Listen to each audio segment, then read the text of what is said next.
어느 봄날 새벽, 어둑한 공원이 벼랑간 어수선해집니다. 몇 명의 젊은 사람들이 한 곳에 모여 있는데 자세히 보니까 프라이팬에 망치에 공원엔 어울리지 않는 웬 장비들을 하나씩 손에 들었습니다. 그리고 그 장비들로 땅을 파기 시작하는 이들. 옆에는 웬 장롱 서랍까지 놓아뒀는데 이곳에서 대체 뭘 하려는 걸까요? 오늘 사건연구소의 키워드는 친구를 살해한 잔혹한 10대들입니다. 예, 2012년. 자, 새벽 시간에 한 무리가 공원에서 땅을 파고 있다. 자, 그런데 손에 쥔 도구들이 들으신 것처럼 프라이팬, 망치. 시간도 이상하고 그 손에 든 것도 이상하고 말이죠. 네, 일단 이게 2012년 4월 17일에 경찰 신고로 시작이 됐습니다. 한 10대 남매랑 그 부모가요, 변호사까지 대동해서 경찰을 찾아옵니다. 우리가 사람을 죽였다, 자수를 하고 싶다라는 내용이었는데 그 10대가 19살 무렵의 청소년 남매였습니다. 자신의 또래 무리가 있는데 12일 전에 이 살인을 저질렀고 다 함께 그 사체를 공원에 묻었다, 이런 다소 믿기 힘든 내용이었습니다. 일단 양심의 가책을 느껴서 괴로워하다가 부모에게 이걸 털어놨고 결국 자수하기 위해서 경찰을 찾아왔다고 설명을 했는데 이 둘의 진술을 토대로 해서 수사가 시작이 됐습니다. 일단 좀 허무맹랑하긴 하지만 확인은 해봐야 될 거 아니에요? 그렇죠. 그 지목한 곳이 경기도 고양시에 있는 야산에 있는 근린공원으로 야산과 가까운 곳입니다. 그래서 밤에 이들이 지목한 곳에 가서 시신을 지금 확인했는데 그때부터 시신을 확인하면서 상황이 긴박하게 돌아갑니다. 실제 그게 찾아냅니다. 거짓말이 아니라 진짜였군요. 예. 숨진 인물이 누군지 확인해 보니까 18살 백 모양으로 밝혀졌고 이 백 모양이 일반 고등학교 다니다가 자퇴한 뒤 대안학교를 다니는 상태인데 백 모양이 한 10일간 가출한 상태인데 집에서 별로 가출 신고를 안 했던 것 같아요. 그 이유는 그 이전에도 가출 경력이 있기 때문에 아마 돌아오지 않을까 집에서 생각을 했던 것 같고 나중에 사인을 좀 부검을 해서 확인해 보니까 과다출혈로 인한 쇼크사로 확인이 됐습니다. 자, 들으신 것처럼 숨진 피해자는 18살, 자수하겠다고 온 아이는 19살. 뭔가 이게 말이죠, 교수님? 네, 이 폭행을 한 무리는 그 여학생 5명, 그리고 이제 남학생 4명으로 구성된 17살에서 19살 사이에 있어서의 청소년 총 9명이었습니다. 근데 이 중에서 3명은 이제 실업고등학교에 재학 중이고 나머지는 전부 다 이제 그 퇴학을 한 그런 상태였는데 이들이 이제 그 모여 살던 곳이 일행 중 한 명이 세대로 사는 고양시 덕양구 행신동에 있는 18평짜리 반지하방을 아지트로 활용을 하면서 소위 그 일종의 가출팸으로 모인 어떤 또래 집단이었죠. 그래서 이제 길게는 약 2년에서부터 짧게는 한 3개월까지 여기에 아이들이 들어와서 어울려 살아오면서 그중에서 이제 나중에 확인을 해보니까 9명 중에서 7명은 폭행, 상해 등 전과가 있었고요. 그래서 경찰이 이들 중에서 이 사건과 연관돼서 폭행 가담 정도가 심각한 5명에 대해서 구속영장을 청구합니다. 얘기를 들어보니까 숨진 백양도 이 가출팸 무리와 함께 어울렸던 것 같은데 그 안에서 무슨 일이 벌어졌던 겁니까? 네, 이제 가출팸에서 여러 가출한 아이들이 같이 생활을 하는데 맨 처음에 이제 자수한 아이들이 있잖아요. 그 자수한 아이들한테 도대체 왜 이 백양한테 이렇게 행동을 했냐, 뭐가 문제였냐 했더니 백양이 보통 우리 뭐 험담도 하고 말투가 건방져서 혼내주려고 했었습니다 라고 얘기를 했고, 그다음에 이제 주동자가 있었어요. 그 주동자인 남학생 구모군을 불러서 뭐냐 그랬더니 뭐 피해자의 그 평소 말버릇이 너무 좋지 않았다라고 얘기하면서 너무 이상하고 어이없는 얘기를 합니다. 이게 도대체 친구를 죽일 이유가 됐느냐.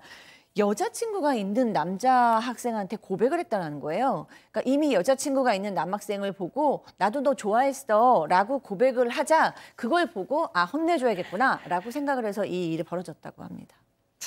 교수님 보세요. 저런 말도 안 되는 이유로 사람 목숨을 뺏었습니다. 그러니까 때리는 데는 뭔가 이유를 갖다가 붙여서 이제 그 때리는 그런 상황인데요. 실제로 이제 4월 5일 날 이 피해자를 바로 그런 이유로 반지하방에 불러가지고 야구방망이하고 빗자루로 이 구타를 갖다가 시작합니다. 그래서 오후 3시 정도 시작이 됐는데 무려 11시간 동안 아이를 갖다가 때렸다는 거죠. 그래서 새벽까지 폭행을 하다가 중간에 뭐 밥도 먹고 화장실도 가고 잠도 자고, 그리고 이제 주동자 이 구모군 같은 경우는 이 쓰러진 피해자에 대해서 성폭행까지 했습니다. 그래서 통상 이제 사건을 수사한 그 경찰 입장에서는 청소년들이 피해자를 때리다 가정에서 뭐 코피가 나거나 뭐 이렇게 되면 겁을 먹어서 도중에 그만두는데 오히려 이 그 또래 집단 같은 그런 그 아이들이 실제로는 그 가혹성이 더욱더 증폭이 됐다라고 하는 것이죠. 그래서 결국 이 피해자 같은 경우는 맞다 새벽 2시쯤 화장실을 갔다 와서 바로 이제 쓰러졌고 코피를 흘렸다라고 하는데 그리고 난 뒤에 바로 사망을 하게 됩니다. 자, 더군다나 말이죠. 이 피해자가 숨진 걸 보고 신고를 하든지 그런 게 아니라 이걸 어떻게 묻을까 이걸 고민했다는 겁니다. 그렇습니다. 숨진 사실을 확인한 다음에 이것을 유기할 방법을 하루 정도 고민을 했던 걸로 보입니다. 이 시신을 장롱 서랍에 넣어두고 시신 처리 방법을 논의를 하기도 했고요. 매장할 장소를 사전 답사하기도 했다고 합니다. 그래서 다음 날이죠. 하루 지난 새벽 2시쯤에 4월 7일 새벽 2시쯤에 시신 테이프로 묶어서 이 인근에 있는 300m 떨어진 공원으로 옮겨서요. 저기서 지금 보이는 후라이팬이나 망치 같은 것도 이용해서 땅을 팝니다. 그리고 거기서 안매장을 하고요. 다만 저기는 사실은 인근에 학생들이 많습니다. 중고등학교이기 때문에 주민들도 많은데 낙엽 같은 게 지금 많죠. 그렇기 때문에 땅이 파헤친 것들을 일반인들이 알아채지 못했던 것 같습니다. 근데 이게 제가 유기 장소를 사진으로 봤거든요. 근데 진짜 주택가 바로 옆에 있는 공원입니다. 자, 그런데 저런 상황이 벌어지는데도 신고 하나 안 들어갔다는 게 조금 의아해요. 저도 그 부분이 너무 안타깝습니다. 신고가 좀 들어갔으면 이 한 여학생의 생명이 이렇게 사그러들지 않았을 텐데 하는 생각이 들어요. 근데 뭐 몰라서 못하신 분들도 있고 무서워서 못하신 분도 있고 또 귀찮아서 안 하신 분도 있고 좀 합쳐 있는 것 같은데 어떤 이제 이유세는 왜냐면 여기 가지고 원룸이었고 얘네들이 있는 곳은 방지 앞방이었는데 그 위에도 원룸이 있었을 거 아니에요. 소리가 안 들렸냐 이렇게 9명이나 있는데 아니 남녀가 좀 싸우는 소리가 들리긴 했는데 그렇게 시끄럽진 않았다라고 얘기하신 분도 있고 너무 시끄러웠다. 밤새도록 음악 틀어놓고 춤추고 싸우고 소리 지르고 이런 사람들도 이렇게 소리가 들렸다라고 얘기하신 분들도 있고요. 또 맨날 이렇게 이 앞에서 담배 피고 있는 10대가 있었는데 뭔가 좀 무서워서 그냥 피해 갔다라고 얘기하신 분도 있어요. 어쨌든 이렇게 아무도 신고를 하지 않음으로 인해서 결국 이렇게 살인 사건까지 일어났습니다. 자, 근데 얘네 일당이 9명이잖아요. 자, 그런데 그중에는 정말 악랄한 인간도 있겠지만 이런 상황 자체가 되게 겁이 나는 친구들도 있었을 거 아니에요. 그러면은 뭐 신고를 한다든지 뭐 이런 게 있었을 수도 있는데. 네, 그런데 그런 조치가 없었습니다. 처음에 폭행 시작했던 건 이 무리 중에 4명이었는데 몇 시간 간격으로 다른 사람들도 속속 도착을 합니다. 그런데 이렇게 뒤늦게 도착한 사람 중에 한 명이 이 피해자인 백양이 유독 친했던 친구도 있었던 거예요. 그 친구한테 이 백양이 다른 사람들 눈을 피해서 제발 경찰에 신고 좀 해달라면서 눈물을 흘리면서 애원을 했는데 하지만 그 친구는 외면을 했습니다. 심지어 폭행에 가담까지 했습니다. 이후에 숨지고 또 안매장까지 한 뒤에 일부는 집으로 돌아갔고 일부는 그 범행 현장에서 태연하게 먹고 자면서 계속 지내왔던 것으로 조사가 됐습니다. 그런데 이 폭행에 가담한 무리 9명 중에는요. 2쌍은 남매였습니다. 그러니까 남매들도 있었고 사귀는 커플도 2쌍이 있었습니다.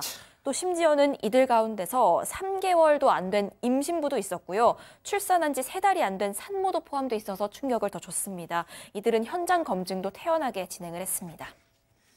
전부 10대. 근데 그 무리 중에는 임신부, 산모도 있었습니다. 지금 20대 후반, 많아야 딱 30살 됐을 애들이. 자, 일단 아직도 제가 박 변호사님께 먼저 여쭙게요. 아직도 감옥에 있습니까? 아니면 나왔습니까? 나왔을 가능성이 높은데요. 소년들입니다. 19세 미만자 소년이기 때문에 우리 소년법상 소년들은 중한 범죄를 저지른다 하더라도 장단기를 정한 부정기형을 선고를 합니다.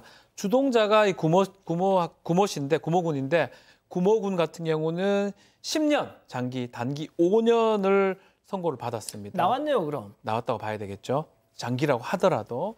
그리고 이제 이 나머지 공범 8명은 한 2년에서 9년 사이에 징역형이 선고됐다고 하고 재판부는 사실은 상당히 나쁘다. 사소한 이유로 잔인하게 성폭행도 하고 살해를 하고 사체 은닉했던 그런 부분 나쁘다고 하면서 중형을 선고한다고 했지만 소년법상에 지금 해야 됐기 때문에 거기에 맞게 선고가 된 것입니다. 자, 교수님. 나왔습니다. 주범도 다 나왔어요. 10년 꽉 채웠어도 지난해 이미 출소를 했습니다. 얘네들 아까 임신부도 있고 산모도 있다 그랬잖아요. 지금 이 방송 보고 있을 거예요. 그럴 가능성이 상당히 높습니다. 제가 사건 분석을 하면서 어떤 그 선택을 하다가 너무 잔인해서 이건 내가 하고 싶지 않다라고 얘기했었던 그 사건이 일본에서 발생됐던 이것과 굉장히 유사한 그런 사건입니다. 그 사건 자체를 갖다 보는 것만으로도 상당히 그 좀 스트레스를 받는데 그러니까 다시 말해서요, 이 정신적인 미성숙된 이런 아이들이 어른들의 간섭이 완전히 결례된 그런 환경 하에서 집단적 광기가 결합이 되면 어떤 결과로 이어지는가를 갖다가 그대로 보여주는 것이거든요. 그래서 나름대로의 룰을 갖다 만들어서 그 룰에 어긋났을 때 이런 식으로 사람을 살해하고 또 매장까지 했다라고 하는 것은 그야말로 이 성인 범죄를 갖다 뺨치는 그런 그 상황인데, 과연 지금 이제 처벌을 받고 나와서 본인들이 반성을 하고 있으면 정말 다행인데 그렇지 않으면 정말 큰일 아니겠습니까? 지금 20대 후반일 텐데요. 그 임신부였고 산모였다는 그 지금 부모로 살고 있을까요? 아니면 또 낳고 또 뭐 보육원 같은 데 보내서 또 진짜 제가 오늘 이 사건을 좀 들여다보면서 참 오만 가지 생각이 들더라고요.